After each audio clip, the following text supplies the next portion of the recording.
Est-ce que vous pouvez nous parler un petit peu des développements de Freshmile et des solutions d'accompagnement au déploiement de l'électromobilité? Je vais vous faire ça en moins de 4 minutes, c'est promis.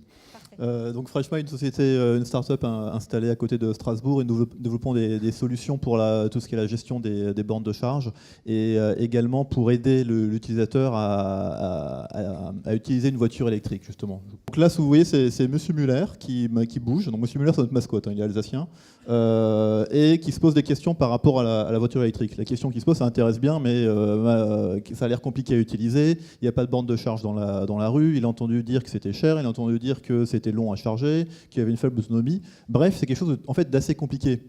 Et aujourd'hui, le vrai enjeu, et si on parle d'électrification de la route et de la ville, c'est ça, c'est que le vrai enjeu pour passer à un marché de masse sur la voiture électrique, c'est différent de ce qu'on fait aujourd'hui. C'est-à-dire aujourd'hui, on a un marché de geeks, c'est-à-dire de gens qui ont fait l'effort conscient de passer à la mobilité électrique, et il faut les accompagner vers autre chose. C'est ça qui est important. Les enjeux pour nous, pour qu'on puisse passer à un marché de masse en mobilité électrique, le premier point, déjà, c'est d'avoir une infrastructure de charge qui soit interopérable.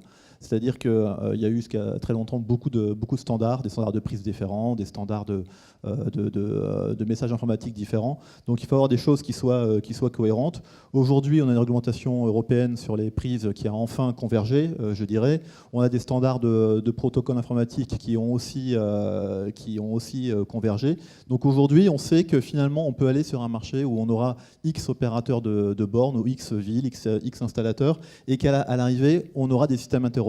C'est-à-dire que le client, il pourra être client chez quelqu'un et aller charger dans n'importe quelle ville ou n'importe quel centre commercial, ça fonctionnera sans avoir besoin d'avoir 20 cartes différentes dans son portefeuille. Donc ça, c'est un premier point. Et le deuxième point, c'est d'avoir une offre commerciale qui soit très simple, parce que le véhicule électrique aujourd'hui, c'est comme si on vous demandait d'acheter un téléphone portable de la façon suivante, c'est-à-dire allez d'abord chez Apple ou chez Samsung acheter votre téléphone, ensuite trouver un fabricant d'antenne relais qui va vous vendre une antenne relais, ayez le permis de construire pour mettre l'antenne relais dans votre jardin, et quand vous vous promenez d'une ville à l'autre, trouvez des gens qui ont aussi des antennes relais compatibles, si possible, pour qu'ils vous les prêtent. La voiture électrique, c'est ça, et ça ne peut pas être ça. Donc il faut avoir quelque chose de beaucoup plus simple. Donc ça veut dire que nous, ce qu'on pense, c'est que la vraie formule, finalement, c'est de vendre le véhicule électrique comme un téléphone mobile. C'est-à-dire que vous allez en concession, vous repartez avec votre véhicule électrique, mais dans une espèce de leasing environné, c'est-à-dire que vous avez une infrastructure de charge, c'est-à-dire des bornes de charge chez vous, au travail, un accès à toutes les bornes de charge publiques, simples, et une facturation au mois sur un nombre de kilomètres, sur une utilisation, sur ce que vous voulez, mais qui soit simple.